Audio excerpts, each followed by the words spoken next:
한 부자가 있어 자색 옷과 고운 베옷을 입고 날마다 호화롭게 즐기더라.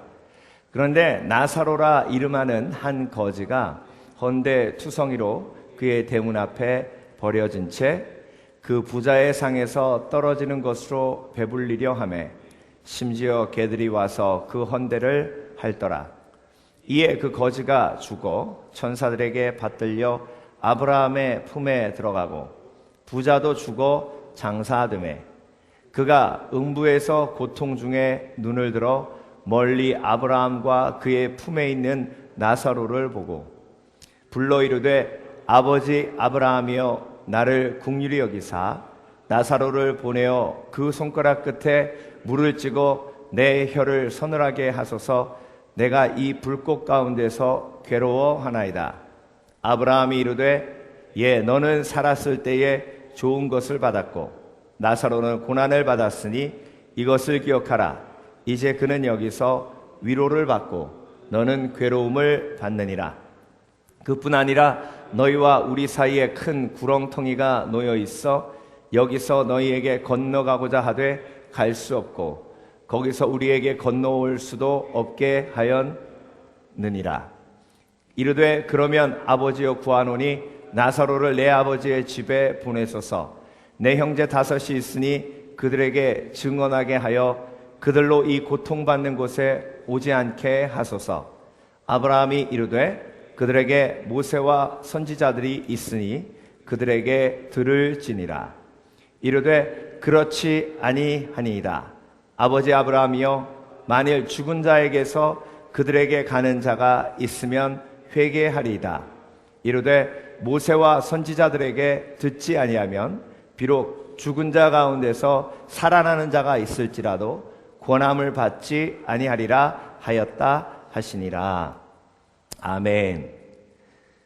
회복을 체험하라. 오늘 마지막 누가복음 16장 말씀을 중심으로 큰 그림을 회복하라.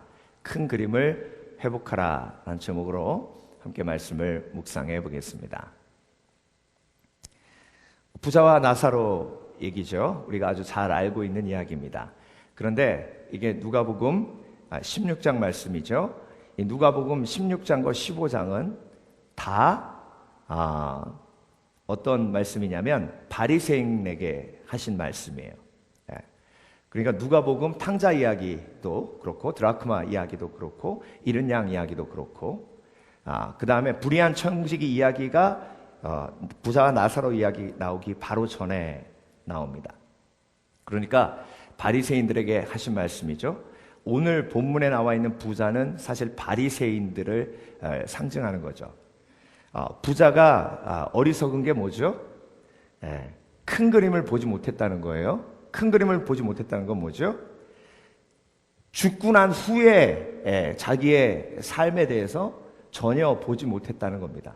죽고 나서 어떤 일이 벌어질지 전혀 몰랐다는 것이죠. 그 이유가 뭐냐면 그가 부자였기 때문에 그래요. 자색 옷 입고, 자색 옷이라고 하면 조개를 빻아서 만든 염료로 그 옷에다가 색깔을 드리는 건데요. 아주 부자만 입을 수 있었어요. 속옷도 베옷을 입었다고 하는 거죠. 베옷은 피부에 붙지 않기 때문에 굉장히 편안하죠. 그러니까 그 두 단어로 그가 얼마만큼 부자였는지를 표현하는 거죠. 매일 연락했다. 매일 파티했다는 거죠. 즐겁고 기쁘게 즐기면서 살았다는 거죠. 그러다 보니까 큰 그림을 보지 못했어요. 자기 앞에 있는 것만 봤다는 거죠. 바리새인들도 마찬가지예요.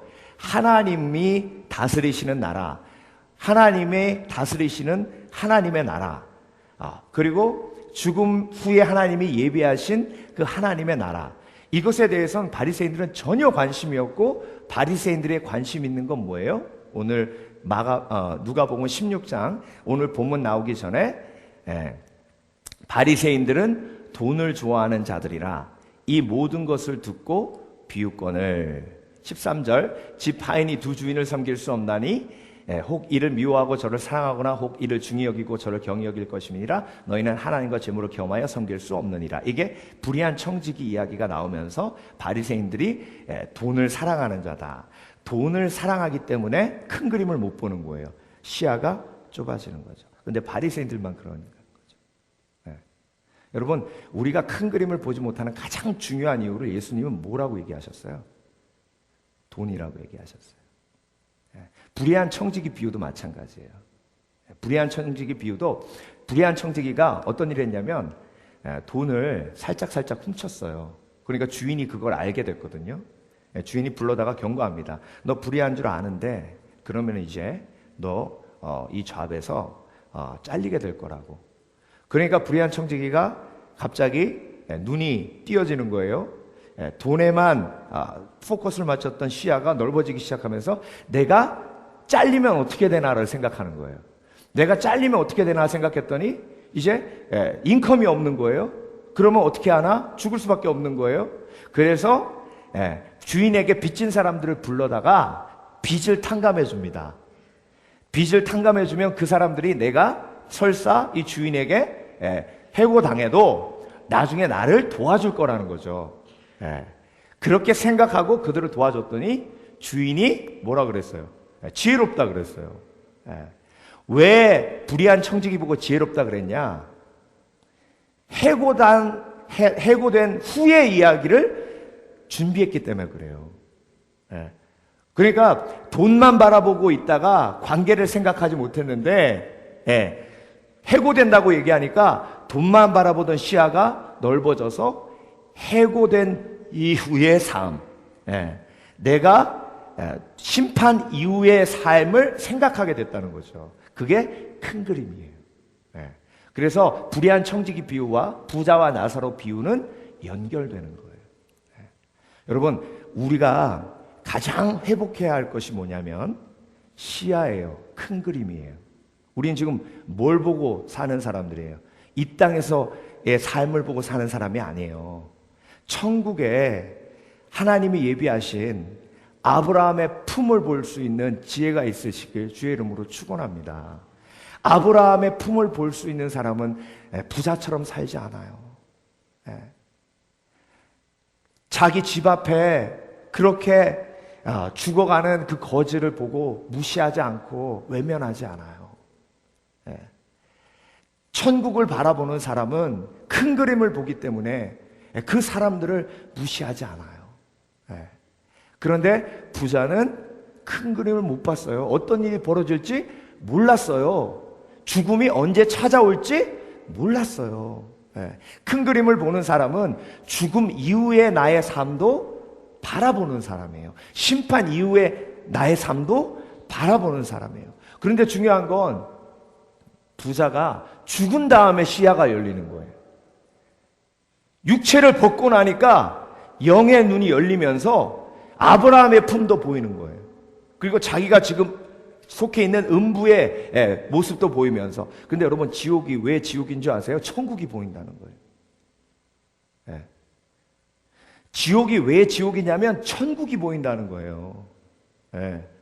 나는 지금 불에 펄펄 끓면서 막 땀을 흘리고 있는데 나사로는 아브라함의 품에 있다는 거예요. 오죽하면 나사로의 손에다가 물 찍어가지고 내 혀를 적시게 해달라고 얘기했겠어요. 그 육체적인 고통도 고통이지만 내가 가지 못하는 천국이 눈으로 보인다는 거죠. 그래서 뭐라 그러세요? 나를 긍휼히 여기소서 아브라함이요. 그런데 지옥에 없는 게 뭐예요? 하나님의 긍휼이에요. 하나님의 긍휼이 없기 때문에 지옥인 거예요. 그런데 그걸 죽기 전에 봤어야 되는데, 죽음이 찾아오기 전에 봤어야 되는데, 심판이 오기 전에 봤어야 되는데 심판이 온 후에 봤다는 거예요. 여러분, 우리가 회복해야 할 것이 바로 이거예요. 우리가 믿음은 바라는 것의 실상이요 보지 못하는 것들의 증거라 했기 때문에 믿음이 있는 사람은 부자처럼 죽은 후에 보이는 것을 미리 볼 수 있어요. 여러분의 시야를 회복하시고 큰 그림을 회복하시는 지혜가 있으시길 주의 이름으로 축원합니다.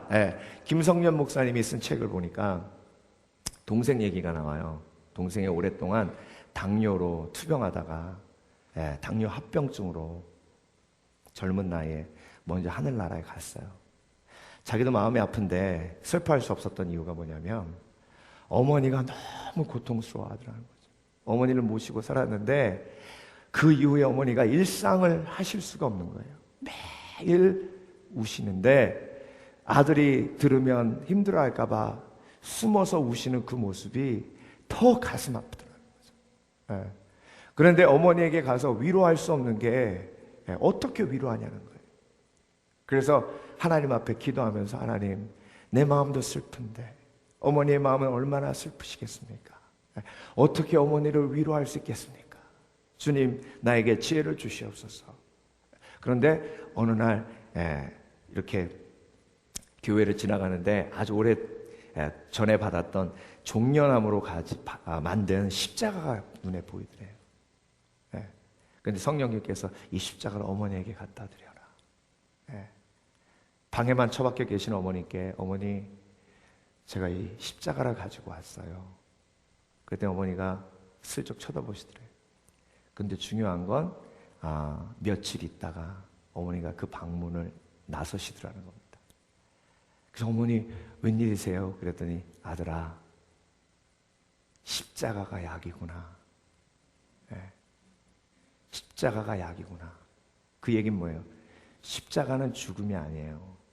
십자가를 보면서 큰 그림을 볼 수 있는 사람은 십자가에 담겨져 있는 부활의 메시지를 봐요. 십자가를 바라보며 죽음을 보는 사람은 큰 그림을 보지 못하는 사람이에요.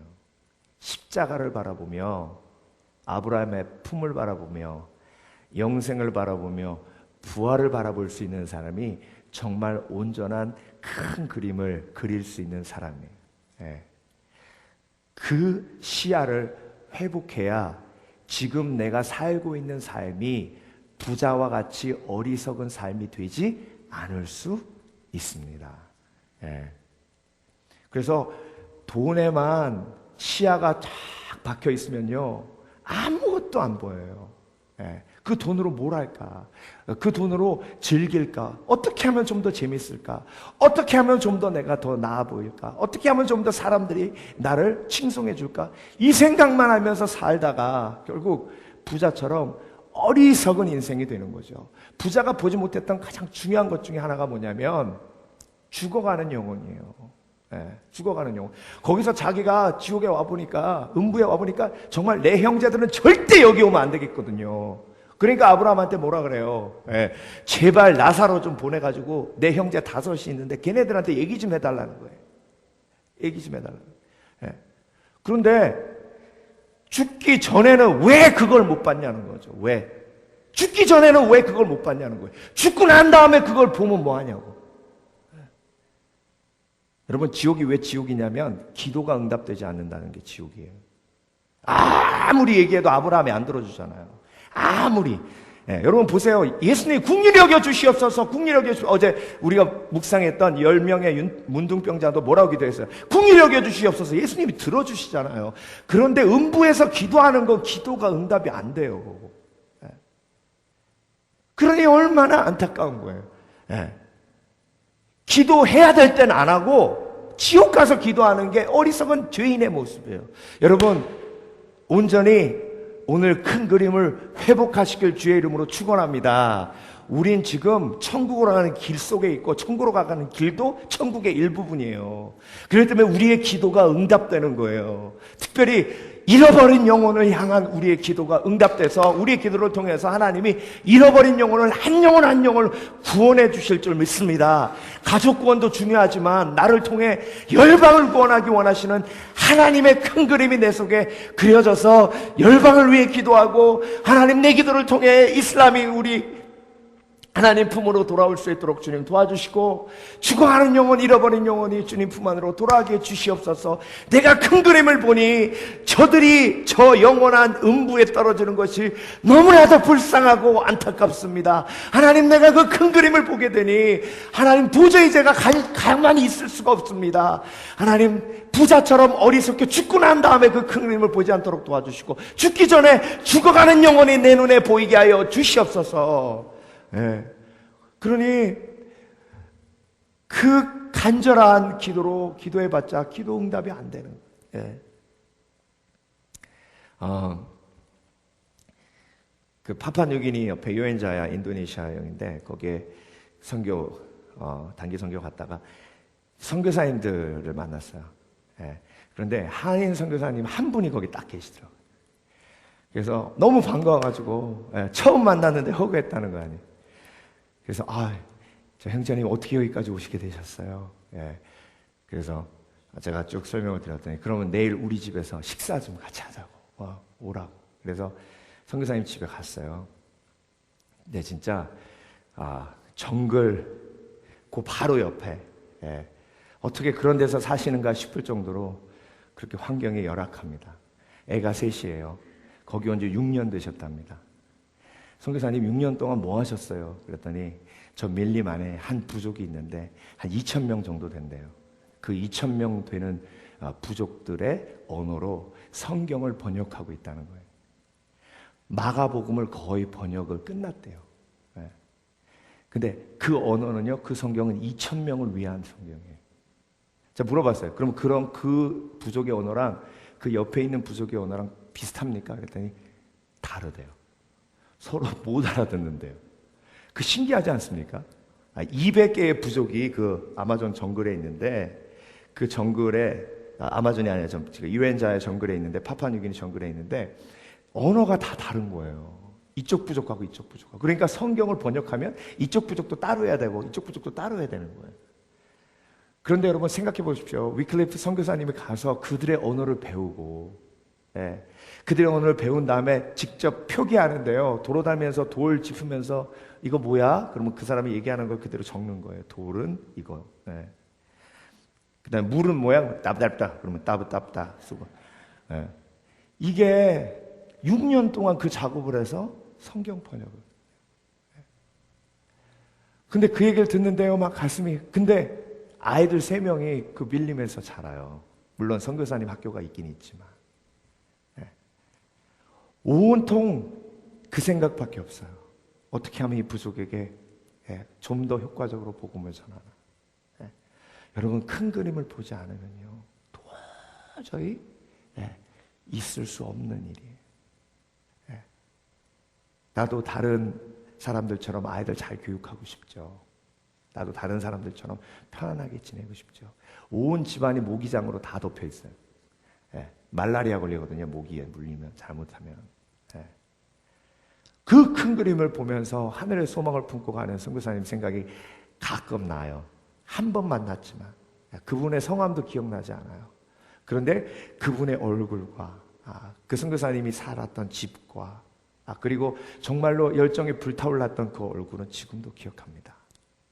여러분, 우리가 지금 가장 중요하게 회복해야 할 것이 큰 그림이에요. 아브라함의 품, 그리고 죽어가는 영혼들, 그리고 우리의 삶이 이 땅에서 끝나지 않는다는 것, 그리고 영원한 천국으로 우리가 가고 있다는 것.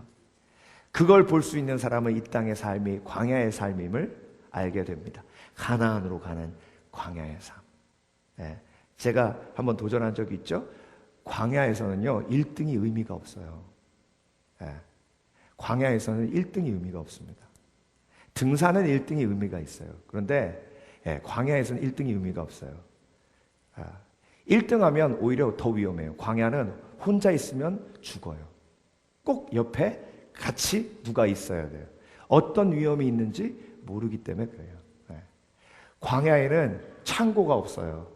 창고. 광야에서 창고를 만드는 건 어리석은 거예요. 왜? 광야에서는 계속 움직여 다니니까. 광야에서 창고 만들어 놓고 있으면 움직이질 못해요. 그래서 광야는 창고가 없는 곳이에요. 여러분, 우리가 가나안을 향해 큰 그림을 보고 아브라함을 품을 향해 천국을 향해 나아가는 그 큰 그림을 보는 사람은 시야가 넓은 사람이요, 좁은 시야에 파묻혀서 아둥바둥 살지 않는다는 것이에요. 보세요. 누가복음 15장 16장 바리새인 얘기하면서 예수님이 처음부터 끝까지 돈 얘기해요. 그래요, 안 그래요? 잃어버린 양 얘기 나오죠. 양은요 곧 캐시예요. 그때 당시에. 그 다음에 두 번째 드라크마 얘기 나오죠. 드라크마가 돈이에요. 탕자 비유 탕자가 뭐 갖고 갔어요? 돈 아버지한테 받아가지고 타국으로 갔어요. 예. 불의한 청지기 이야기? 불의한 청지기 이야기도 돈 얘기예요. 예. 부자 얘기 나오죠? 부자 얘기도 돈을 가진 사람의 이야기라고요. 그러니까 우리의 시야가 좁혀지는 이유가 돈이에요. 이 세상에 쾌락과 이 세상에 모든 것을 요약해 주는 것이 돈이라고요. 거기에서 벗어나지 않으면 큰 그림이 보이지 않고 거기에서 벗어나지 않으면 내가 천국에 대한 소망으로 살아간다고 얘기할 수 없다는 것이죠. 여러분 이 회복이 마음속에 영혼 속에 있으시길 주의 이름으로 축원합니다.